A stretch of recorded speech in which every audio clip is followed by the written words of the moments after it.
welcome back. Again, we are doing another sort of review from a while ago. Yesterday we factored trinomials where a equals 1. That just looks like x squared plus or minus bx plus or minus c. Today it's where we're factoring trinomials where a is greater than 1. So you actually have a number in front of x squared. And remember, this was the AC method in which we use the boxes and stuff. So as a quick review, when a is greater than 1, here are your steps. 1, multiply a times c. 2, find what multiplies to the product of a times c and adds to b. 3, use those two numbers to split the b term. 4, rewrite the equation as a 4-term equation. 5, put the 4 terms in the boxes. 6, factor using the GCF of each row and column. And then 7, write your answer, which will be the product of the two binomials that you have once you factor. Okay, so let's just practice a couple. Number 1, so 3x squared plus 7x plus 2. Again, remember A, B, C. So I'm going to multiply 3 times 2, which is 6. B, of course, is 7. So I did step 1. I'm going to find two numbers that multiply the product of AC and add to B. So what multiplies to 6 and adds to 7? Well, I have two options for multiplying to 6. If I added 2 and 3 together, that would give me 5. So that's not going to work. If I had 1 and 6, that'll give me 7. So yay. Now I'm not done. Remember, I have to rewrite this. I'm going to split that B term. So the whole reason I did this is so I can split 7x into 1x and 6x. So I'm going to rewrite 3x squared plus 1x plus 6x plus 2. And then I filled the boxes in with this. So 3x squared plus 1x plus 6x plus 2. And again, if you wrote 6x plus 1x instead, that would not make any difference at all. All right, now remember, we do greatest common factor at the top. Greatest common factor of 3x squared and x is just simply x, or 1x. Greatest common factor of the bottom row of 6x and 2. Greatest common factor is a plus 2. Now we do the left column. Greatest common factor of 3x squared and 6x is 3x. And then on the right, the greatest common factor of 1x and 2 is simply 1, because it's the only thing they have in common. So now these are my answers. So this is x plus 2 times 3x plus 1. All right. All right, let's try number 2. Sorry. So first we multiply a times c. 7 times 2 will give me 14. My b is negative 9.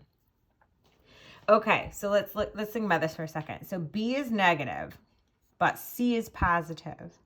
And remember, you get c by multiplying two things together in a binomial, right? So you have like x plus a number, x and a number. The only way you multiply it, like these two things give you your c value.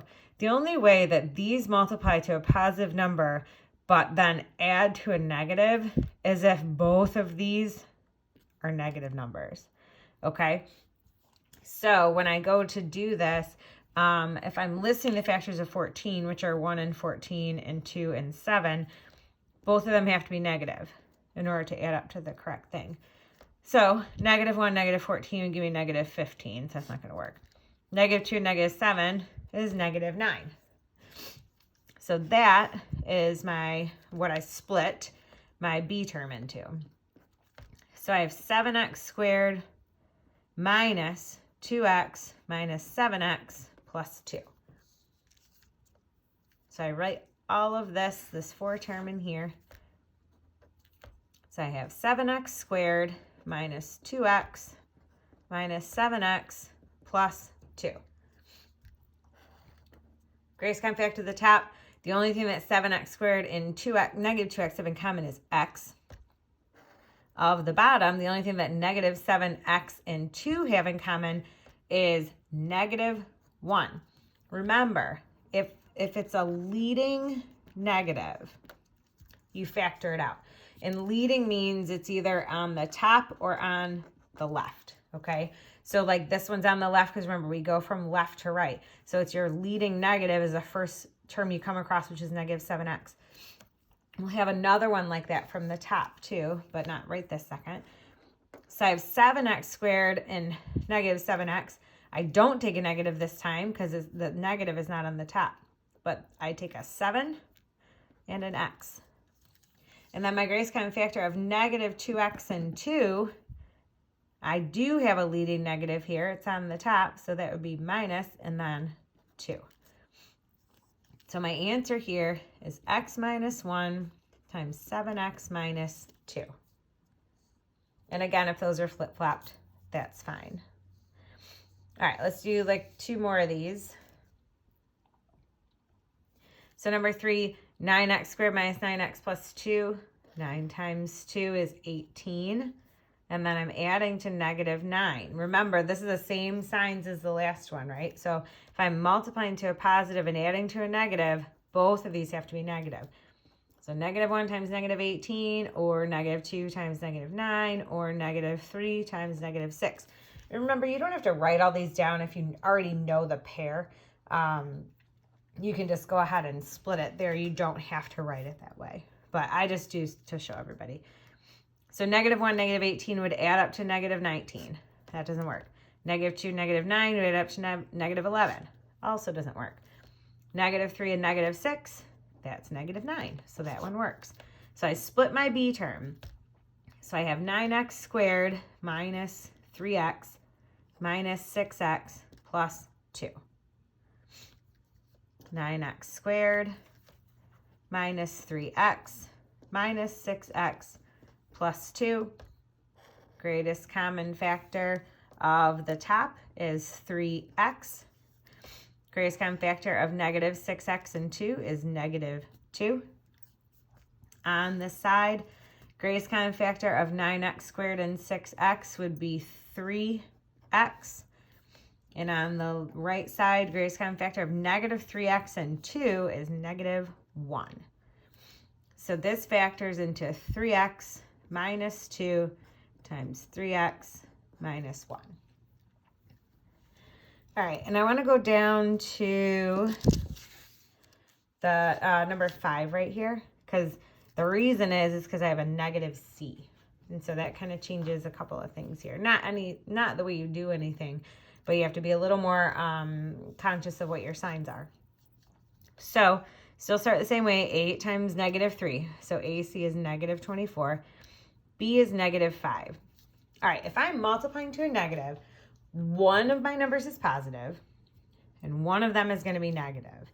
And my larger number has to be negative because they're adding to a negative number. And the only way that two numbers add to a negative number is if the negative number is larger, so to speak, than the positive number, okay?